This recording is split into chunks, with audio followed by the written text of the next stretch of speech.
এই ছবিটি মূলত ইসরায়েল ডিফেন্স ফোর্স অর্থাৎ আইডিএফ সদস্যের ইউনিফর্ম পরিহিত হাতের বাহুর ছবি, যেখানে দেখা যাচ্ছে দুটি মিলিটারি প্যাচ। উপরের প্যাচে রয়েছে স্টার অফ ডিভাইডস অ্যান্ড সম্বলিত একটি ফ্ল্যাগ, যা মূলত ইসরায়েলের পতাকা। নিচের প্যাচে হিব্রু ভাষায় লেখা আছে তসাহাল, এর অর্থ ইসরায়েল ডিফেন্স ফোর্স বা আইডিএফ, এবং রয়েছে ইসরায়েল লেখা, এবং নিচের প্যাচে রয়েছে একটি মানচিত্র সদৃশ্য চিহ্ন। সাধারণত কোন দেশের ডিফেন্স ফোর্সের মিলিটারি প্যাচে তাদের নিজস্ব দেশের পতাকা থাকে, তবে ইসরায়েল ডিফেন্স ফোর্সের মিলিটারি প্যাচে পতাকার সাথেও দেখা যাচ্ছে এক ভিন্ন দৃশ্যের। এই চিহ্নটি মূলত একটি মানচিত্রের, তবে আশ্চর্যের বিষয় হল এটা ইসরায়েলের মানচিত্র নয়, বরং মিশর, সিরিয়া, ইরাক, জর্ডান, প্যালেস্টাইন এবং উত্তর সৌদি আরবের অংশ জুড়ে পূর্ণাঙ্গ একটি মানচিত্র।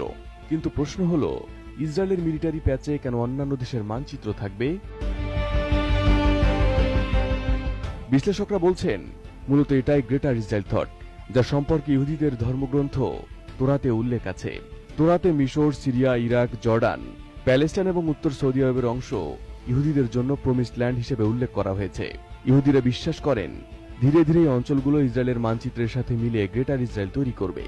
বিশ্লেষকদের গবেষণা ও বিশ্লেষণে উঠে এসেছে, ইহুদিদের এই পরিকল্পনার বাস্তবায়ন শুরু হয় দ্বিতীয় বিশ্বযুদ্ধের পর প্যালেস্টাইনের ভূখণ্ড দখলের মাধ্যমে। তখন আরবদের সাথে অন্যায় করে ইসরায়েলের ভূখণ্ড তৈরিতে সহায়তা করেছিল আজকের ব্রিটেন ও আমেরিকা।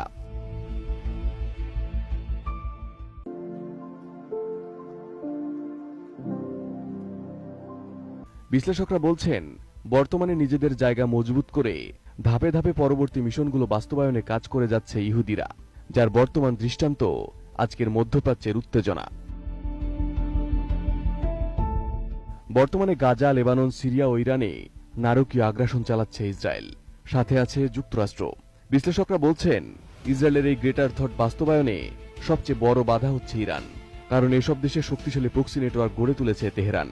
হুতি, হিজবুল্লাহ, হামাসের মতো প্রক্সি বাহিনীরা রীতিমতো লড়ে যাচ্ছে ইসরায়েলের বিরুদ্ধে, যাদের সামরিক ও অর্থনৈতিক সাপোর্ট দিয়ে আসছে ইরান।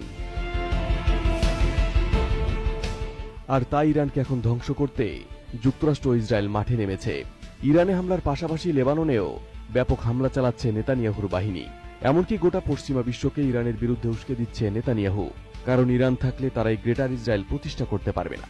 কারণ মধ্যপ্রাচ্যের বুকে ইরান শক্তি সমর্থন নিয়ে টিকে থাকলে তারা এই গ্রেটার ইসরায়েল প্রতিষ্ঠা করতে পারবে না। এদিকে বিশ্লেষকরা বলছেন, ইসরায়েলের এই পরিকল্পনা বাস্তবায়নের পথে ইরানের পর আরেক বাধা হচ্ছে তুরস্ক, আর তেহরান ধ্বংস হলে ইসরায়েলের পরবর্তী মিশন হবে আঙ্কারা। সম্প্রতি এক বক্তব্যে ইসরায়েলের সাবেক প্রধানমন্ত্রী নাফতালি বেনেট স্পষ্ট বলেছেন, 2036 সালের মধ্যে তুরস্কের পরিণতিও হবে ইরানের মতো।